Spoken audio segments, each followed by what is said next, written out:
Hello, this is John Robb here with another lockdown interview for Underground Shoes. And this interview is with Freya, an upcoming, well, I suppose you're a band, but also sort of a singer-songwriter in a sense. Who's made one fantastic singles and is out on tour around the UK, or was out on tour in the UK till the virus came. So since the virus came, what have you been doing? Since the virus came, I've been trying to make use of all this time I have now. So I've been like trying to like do a bit more writing, just making more demos. But I mean, like, you can't really do that every day because it's not the same like being stuck in your house every day. But yeah, I usually find something creative to do. So do you have a setup at home to write with, or is it just you and acoustic guitar and your phone, or?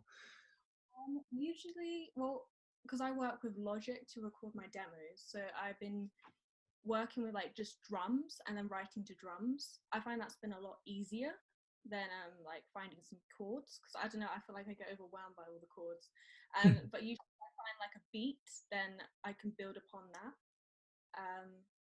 But yeah, so that's usually my setup at the moment. Yeah. Has it changed the way you write at all? You're writing different kinds of songs? Are they more introspective, or maybe the total opposite?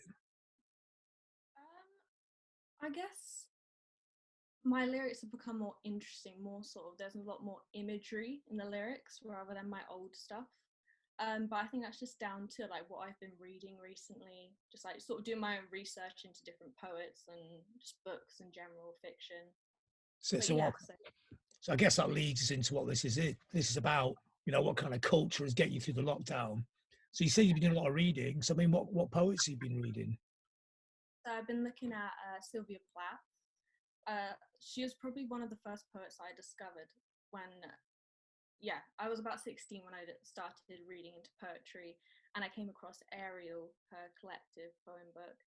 And I usually find that if I'm in a situation when I'm writing and I can't seem to find words, or I feel overwhelmed by all the words, I usually find I look at her poems, read through them, and I find that they help stimulate my own writing and lyrics, gives me that creative direction. I mean, what is it? The imagery, or just the words she uses, or what the poems are about, or what places they go to? Well, her words in her poetry have a lot of imagery, and that usually is what helps me build my own story.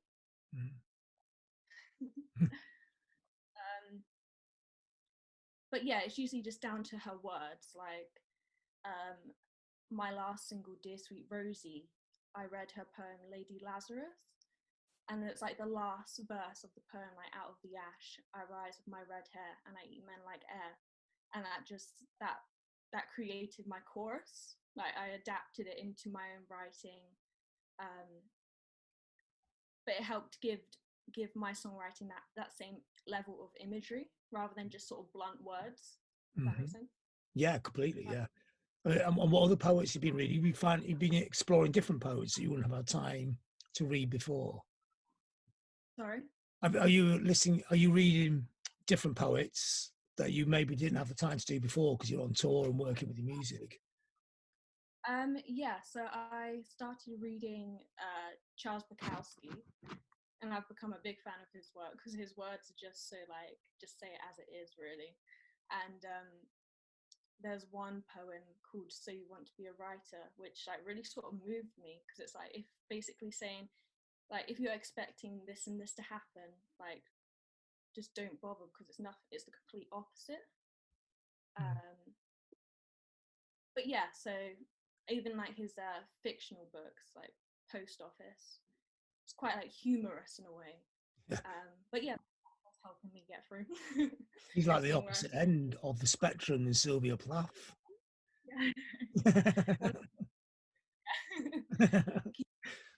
So what about people in between the two?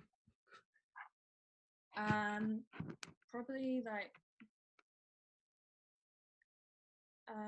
Ginsberg, Allen Ginsberg, even though I've been reading his work for a while now, like, again, he uses that same, like some of his poems are a bit sort of humorous in a way, like depending on how you take the words, but it has that same imagery as Sylvia Plath, and I think that's sort of like the middle ground between Bukowski and flat for me anyway. Yeah, no, I could completely see what you mean there. Yeah. I mean, his imagery is incredible. Like, and Howl, every line's got amazing imagery on it. Yeah. So would you consider yourself more of a poet than a musician, maybe? To be honest, like as the more and more I release like new songs or write new songs, I find that my writing is sort of like at the top. Like I would say I'm more of a songwriter rather than like a guitarist. Like I love playing the guitar, but writing to me is my main priority because I take so much time in my lyrics. Like I said, I don't really like blunt lyrics, and you can kind of like tell like in a song if it's just sort of just thrown about words. So yeah, I like to write sort of like quality to me lyrics. So do you But yeah, start? Yeah. Do you start the lyrics, or do you start with the guitar, or do you like now you're starting the drums, aren't you? So it's going more stark. I just keep mixing up for myself. But yeah, I usually collect words on my phone, my notes. I have like loads of like random words that I just collect during the day.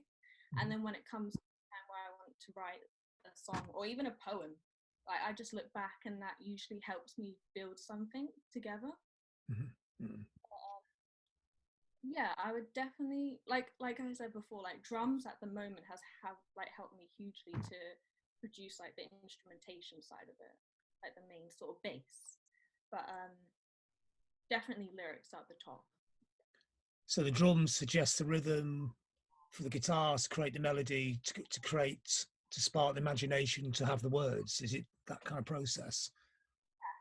Yeah. Well, I think most of my new stuff is mainly drum based because like even playing live, I use a reverb pedal, so you can't really hear like the exact chords, like the precision, but like it's kind of like sound in the background. But I feel like my words work. You can hear my words better with the drums, if that makes sense. Like Yeah, the drums, yeah. in other words. Punctuate it, provide a foundation and a Yeah, rhythm. Yeah.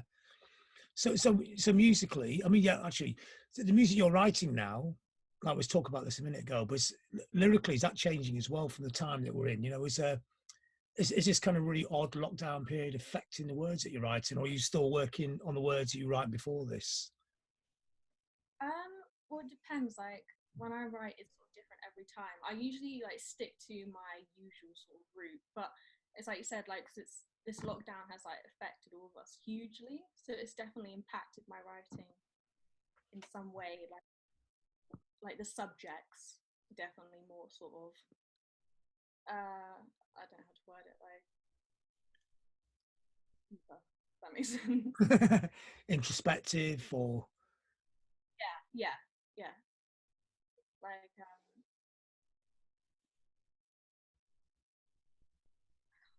what the word is.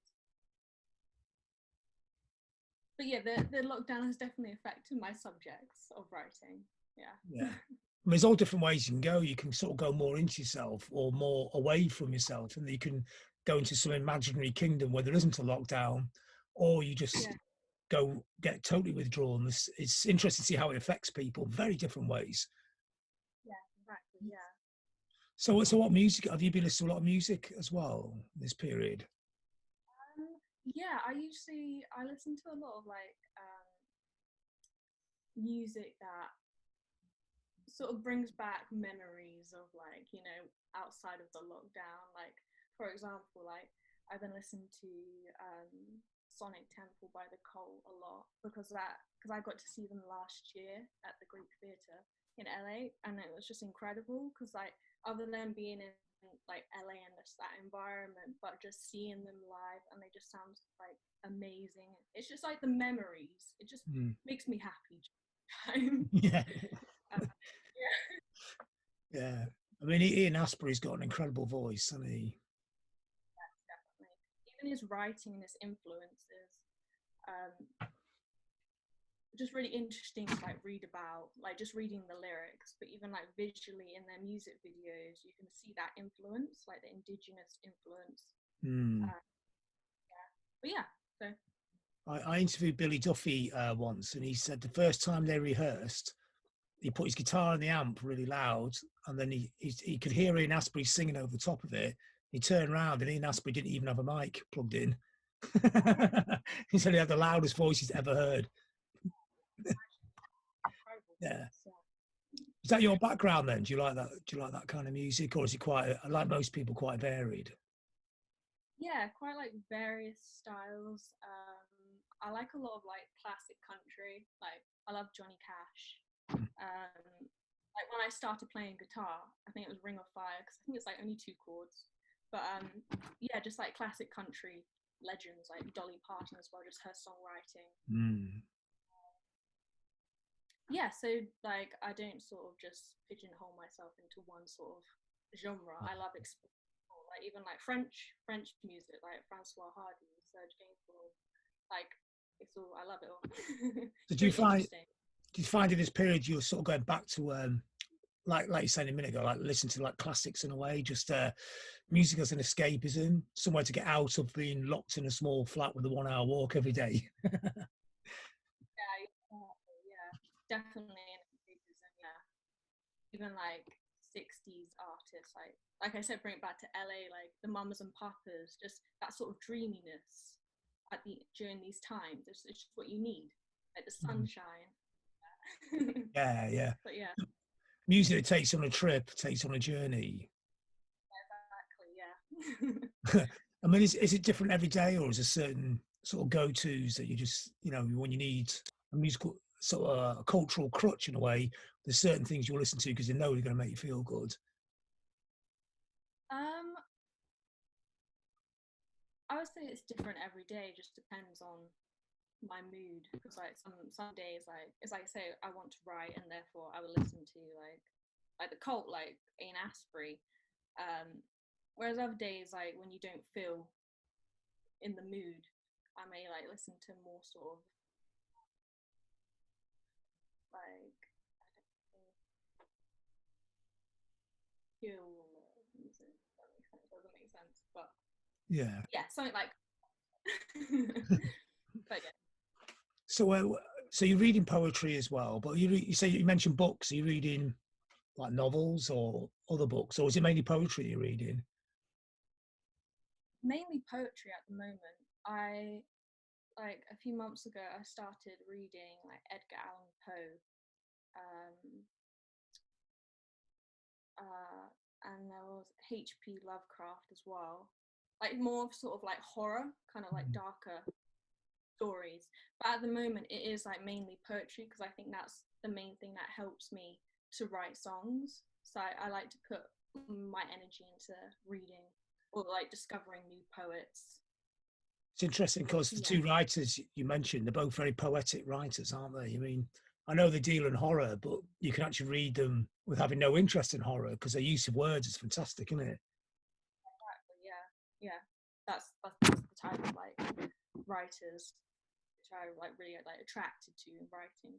Yeah.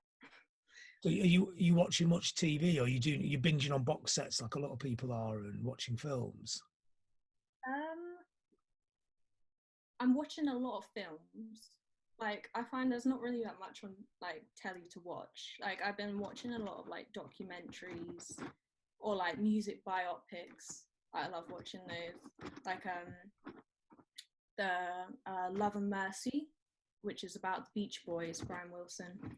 Like the making of Pet Sounds. That's a biopic, and I love watching that, because like other than like the visually, like it's just so nice to watch like LA in the 60s, but like create process, and the fact he put all his energy, like he knew what he wanted, and I think that's where I can relate, because I'm definitely like a perfectionist when it comes to my own work. Like it's like even with the drums, like because I make up the drums on my Logic, so when I take it to my drummer Owen, like I'm like, could we try and like make it more, you know, like tribally.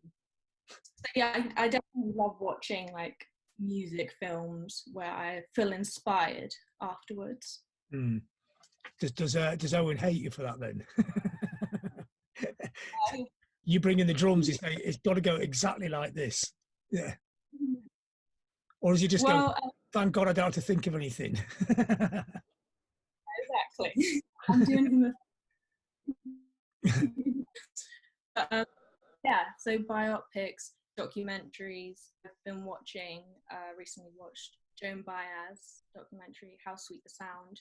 That's a really good documentary about her life. But again, like that time in the 60s where there's just so much going on, Martin Luther King, Kennedy, just the political side of everything, just is really interesting, like how it reflects in her own music.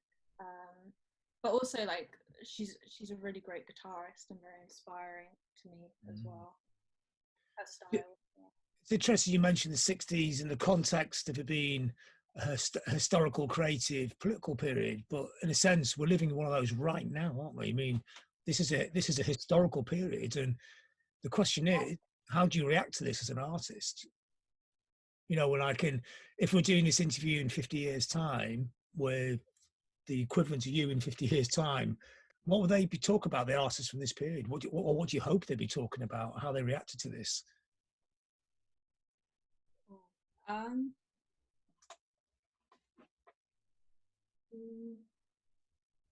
Do you mean like how they would?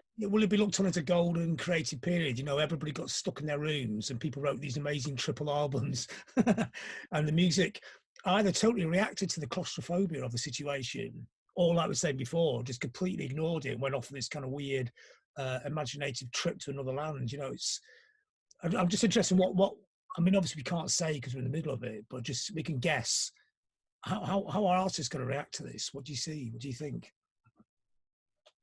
I definitely think that they will, because we have so much time. Like, why wouldn't we want to put our energy into doing something creative?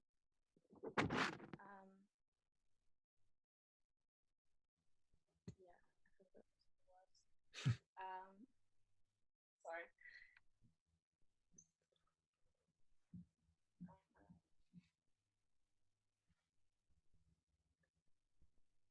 I can't think. Sorry. No, it's okay. Yeah. When we get to the post-virus period, whatever that's going to be, what do you hope to see? I mean, there's all different versions of the way the world's going to react to this. We're not going to get back to normal, that's for sure. It's going to be a different place. But do you think it could be a better place or just different? I think it could be a better place because, like, because we obviously don't know how long this is going to last for, and it just shows how much we took, like, everyday sort of life for granted, like how much we miss it. So I hope that when it's all over, people will have a different perspective. Like, I obviously can't say, but like that's sort of my. It's a personal question. Yeah, it's what you're hoping. Yeah. Yeah. What did you take for granted before? Just the fact you could actually leave the house more than an hour. Yeah. Well, that's it. Just like, yeah. Well, yeah. Just being able to go to like different places. Just going on the train. But yeah, it's just weird. It just makes you realize how much you miss that. Mm-hmm.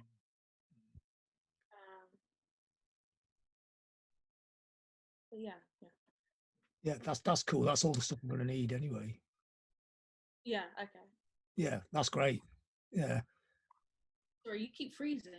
Yeah, I know. It does. It's like Skype. You know, the signal can just get stop and start all the time. It's annoying, isn't it? Yeah. I think a lot of people on the internet, so it's just jamming everything up all the time, isn't it? Yeah. So okay. Well, thanks for your time, Freya. Yeah. Thank you for choosing to interview me. I really appreciate it. No, I love your records. I love the music you do. I wish I could have got to that gig the other night, but it's just too much going on that day. Now it just seems like a luxury going to a gig, doesn't it? Yeah. Okay, so I'll see you on the other side. Yeah. Yep. And John. Okay, bye.